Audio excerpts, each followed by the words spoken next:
दोस्तों हम लोग पढ़ाई कर रहे थे, लेकिन एक चीज़ मैं आपके साथ जो डिस्कस करना चाहता हूँ वो ये कि भाई क्या आप डिस्क्रिप्टिव आंसर राइटिंग के लिए तैयार हो? क्या आपने कभी प्रैक्टिस करी है 15 क्वेश्चंस लिखने की 2.5 घंटे के अंदर? नहीं करी है तो मैं इसके अंदर के जो राज अब आपको बताऊंगा, आपके होश उड़ा देंगे। आप आगे चल के 5-7 क्वेश्चन लिखने के बाद थक जाओगे। क्या आपने उस चीज़ को कंसिडर किया? क्या आपने सोचने के टाइम को कंसिडर किया कि आपका 1 मिनट तो लगभग सोचने में चला जाएगा, लगभग 1 ही मिनट आपका रीडिंग करने में और रुके रहने में, मतलब पंक्चुएशन कहाँ लगाना है, कैसे डिज़ाइन करना है आंसर, उसमें चला जाएगा। तो 2 मिनट ऐसे जब आपके चले जाएंगे प्रत्येक आंसर पे, तो भाई साहब 2 घंटे 30 मिनट को हम डिवाइड करते हैं तो ये होता है 150 मिनट, क्योंकि 60 मिनट गुणे 2 घंटे हो गया 120 मिनट। 30 मिनट हमारे उधर से बच जाएंगे, क्योंकि हम वहाँ पर 40 क्वेश्चन को 30 मिनट में निपटा रहे हैं। और 90% लोग तो यही नहीं कर पाएंगे, उनके 40 क्वेश्चन 30 मिनट में नहीं निपटेंगे।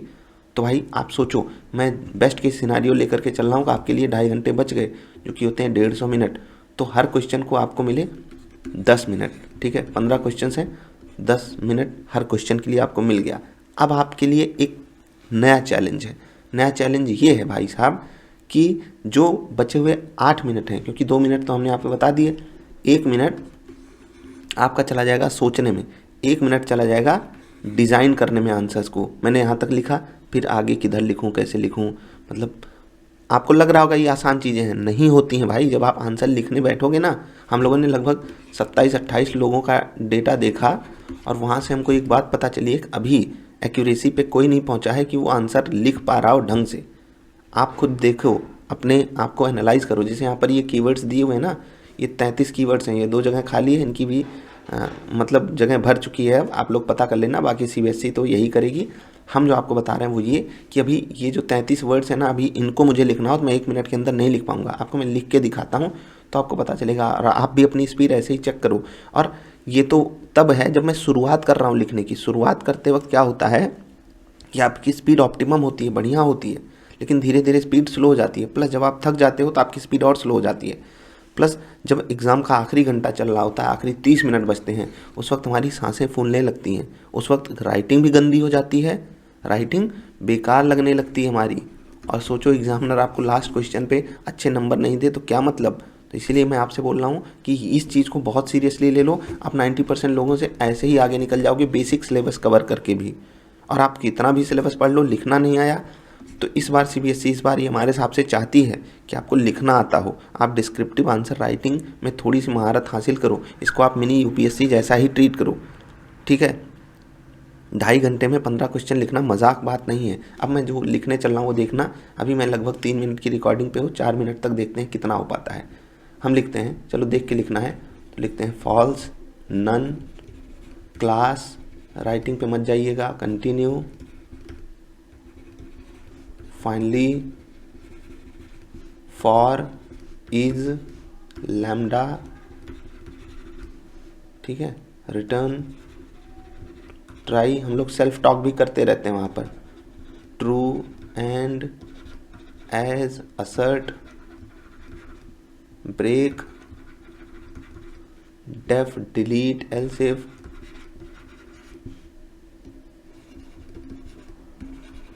Else, except, from, global, if, import, in, nonlocal, not, or, pass, raise. देखिए 1 मिनट में मैंने कहाँ तक लिख पाया, 30 वर्ड्स लिख पाए, ठीक है। 1 मिनट में मैं 30 वर्ड लिख पाया, वो भी तब लिख पाया कि मैं इन वर्ड्स को अच्छे से जानता हूँ। प्लस यहाँ पर बहुत छोटे छोटे वर्ड हैं, डेफ, डेल, इफ़, इन, देख रहे हो, और, नॉट, एंड, देख रहे हो, इज़, फॉर, ट्राई, देख रहे हो कितने छोटे छोटे हैं। तब मैं 30 लिख पाया। अभी मुझे नॉर्मल वर्ड्स लिखने होते तो मैं मेरी स्पीड आ जाती 25 पे, और 25 गुणे 8 कितना होता है, 200 ना। और आपको आंसर भी यहीं पर आस पास लिखना है। कुछ कुछ आंसर्स आपको 230 से 240 शब्दों में भी लिखने पड़ सकते हैं, क्योंकि हम उसको बहुत छोटे में एक्सप्लेन ही नहीं कर पाएंगे, ऐसे क्वेश्चंस पूछे भी जाएंगे। तो मैं आपको कुछ बातें बताया, उसको आप थोड़ा सा कंसिडर कर लो प्लीज़। जो बातें हैं मैं रिपीट कर दे रहा हूँ आप ही के सामने, ठीक है। आ जाओ भाई, एक एक चीज़। सबसे पहले तो आपको अनुलोम विलोम करना है, क्योंकि जब भी आप 2.5 घंटे का आंसर राइटिंग करने बैठोगे तो शुरू के 1 घंटे तो आपके लिए मस्त रहेंगे और आपकी उसकी स्पीड भी स्लो रहेगी वहाँ पर। तो कोशिश करना कि शुरू के 1 घंटे में आप ज़्यादा चीज़ें निपटाओ, ठीक है। शुरू के 1 घंटे में, जैसे कि आप देखो कि हर आधे घंटे में आपको कितने क्वेश्चंस निपटाने हैं। यहाँ पर देखो आधे घंटे के आपको 2 2 4 1 5 स्लॉट मिले, हर आधे घंटे में आपको 3 सवाल निपटा देना है। ऐसा यही लगभग करना है ना। यही देखो 150 मिनट मिले हैं, आधे घंटे में 30 होते हैं, 30 गुणे 5 और 15 क्वेश्चंस हैं, ठीक है। तो इसमें आपको कैसे कैसे निपटाओगे, 5 गुणे 3, मैं उसी की बात कर रहा हूँ, समझ गए ना। अब आते हैं वापस, शुरुआत का जो फेज़ होगा 1 घंटे का, उसमें आप कोशिश करो कि 3.5 से 4 आंसर हो जाए। मतलब उसको ऐसे मत ले लेना 3.5 आंसर क्या होता है। और जब आप बाद में थक जाओ उसको अलग तरीके से डील करने की कोशिश करो, और ये तभी होगा जब आप खुद से सेल्फ की प्रैक्टिस करते रहोगे। किसी का कोर्स लेने की ज़रूरत नहीं है। CBSE के जो भी क्वेश्चंस पीछे दिए हुए हैं ना बुक में, उनको जा कर के प्रैक्टिस करो, उनके क्वेश्चन का आंसर अपने शब्दों में लिखने की कोशिश करो। पहले पढ़ो, खूब पढ़ो, खूब पढ़ो, खूब पढ़ो, दोबारा पढ़ो, तिबारा पढ़ो, और फिर अपने शब्दों में लिखने की कोशिश करो।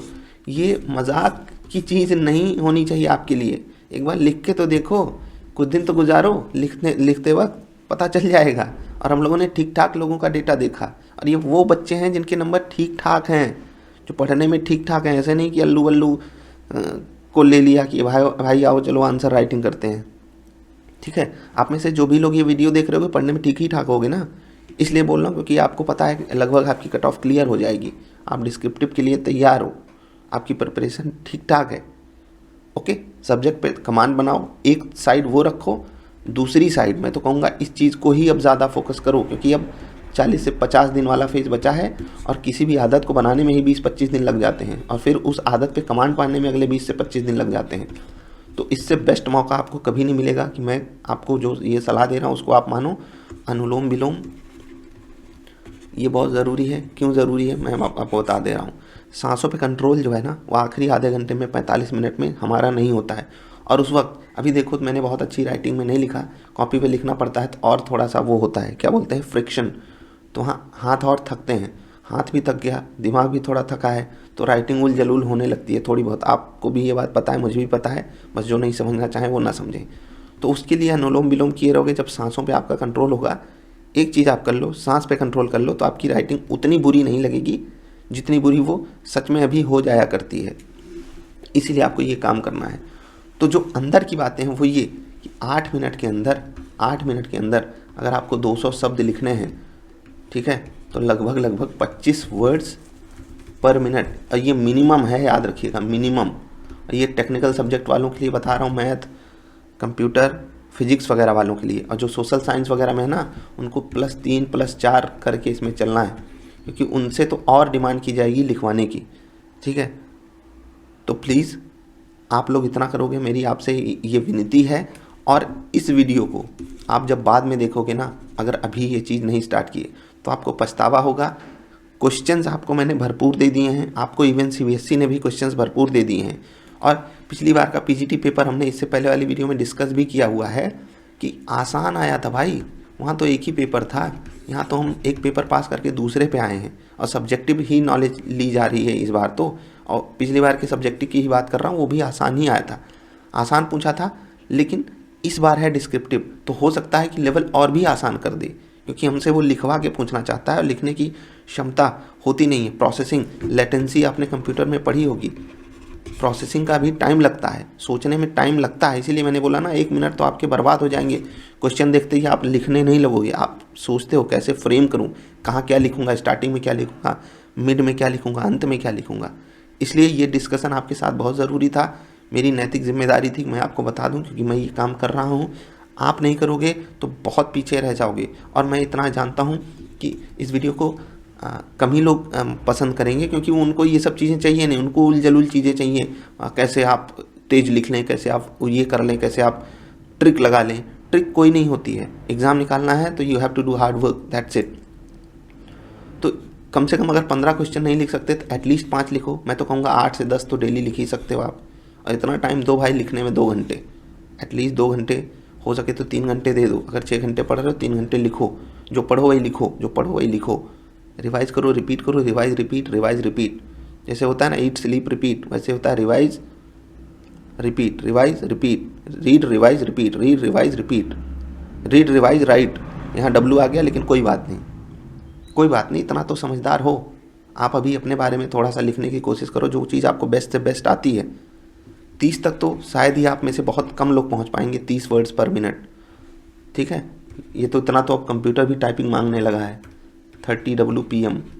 तो आपको क्या करना है मैंने आपको बता दिया, आप इतने समझदार हो। अनुलोम विलोम क्या होता है, एक नाक से सांस लो, दूसरी नाक से निकालो धीरे से, फिर दूसरी नाक से सांस लो, दूसरी से निकालो। ये सांस पे कंट्रोल करने का काम होता है। आप इसको लगभग 10 मिनट करो, आपका वो जो अंत वाला वो है ना, वो कंट्रोल हो जाएगा। इतना तो मैं आपकी गारंटी ले सकता हूँ, लेकिन ये भी आपको 20 से 25 दिन करके देखना पड़ेगा, तभी ये पॉसिबल होगा। जो लोग ये नहीं करना चाहते अपने आंसर राइटिंग पे स्टिक करें, ठीक है। ये सब तो ऐसी बात हो गई एक्सरसाइज वगैरह की। बाकी आप समय से उठने की कोशिश करो, प्लस आपका जो कुछ लोग होते हैं ना जो दिन में सोते रहते हैं, तो वो भी थोड़ा सा आदत डाल लो, क्योंकि दिन में अगर बॉडी ऐसी हो गई ना कि उसको नींद आ रही है, और एक तो ठंडी का महीना भी रहेगा, ठंडी ख़त्म नहीं हो जाएगी 1 महीने में, ठीक है। तो वहाँ पर अलग ही माहौल ना बन जाएगा, आपको अंगड़ाई आने लगी, जम्हाई आने लगी, ये सब चीज़ें भी बचा करके रखनी है। जिस समय एग्ज़ाम होता है, जैसे दोपहर में 10 बजे से 2, 3, 4, 5, 6, मतलब इनके बीच में ज़्यादा आंसर राइटिंग करने की प्रैक्टिस करो, कोशिश करो। आंसर राइटिंग रात में ना करो, ये तो मतलब ऐसी चीज़ हो गई कि आप इसकी कोशिश करो। बाकी जब भी समय जिसको मिले, जो लोग जॉब वगैरह कर रहे हैं उनको तो उनकी तो मजबूरी है कि वो रात में ही प्रैक्टिस करें। और जो भी लोग सिर्फ आंसर राइटिंग प्रैक्टिस कर लेंगे, वो 90% ऑडियंस से ऐसे ही आगे निकल जाएंगे, ठीक है। जो भी वीडियो देख रही है, क्योंकि वो जो भी वीडियो नहीं देख रही है, मैं इनकी बात कर रहा हूँ, और जो मेंस की प्रिपरेशन कर रहे हैं, ठीक है। मुझे ज़्यादा लोगों से उम्मीद नहीं, अगर ये वीडियो देख करके 50 लोगों को भी समझ में आ गया कि मैं क्या कह रहा हूँ, तो मेरा काम सफल हो गया। और मैं यही काम कर रहा हूँ, आपको भी यही सलाह देता हूँ, आप भी यही कीजिएगा। जो भी चीज़ें थी मैंने डिस्कशन कर ली, थकावट वाली बात को ज़रूर कंसीडर कीजिएगा, सोचने वाली बात को ज़रूर कंसीडर कीजिएगा, स्पीड वाली बात को ज़रूर कंसीडर कीजिएगा, आंसर राइटिंग वाली बात, मतलब डेली कितने कम से कम आंसर्स लिखने हैं वो ज़रूर कंसीडर कीजिएगा। और पेन सही चूज़ करने के लिए भी आपको 2-4 दिन लग सकता है अभी, तो सही पेन आप अपने लिए ढूंढिए और लिखिए। क्वेश्चंस की कमी नहीं है, क्वेश्चंस आपको हर जगह मिलेंगे, CBSE दे रही है, मैं दे रहा हूँ, अलग अलग टीचर्स भी आपको दे रहे होंगे, इवन EI तो अनलिमिटेड क्वेश्चन दे सकता है। तो वहाँ से आप लिखने की प्रैक्टिस करते रहो, दैट्स इट। कोई दिक्कत तो नहीं है तो बस भाई यही करना है, और कुछ इधर उधर का काम नहीं करना है। आप बाकी समझदार हो। मिलते हैं, नमस्कार।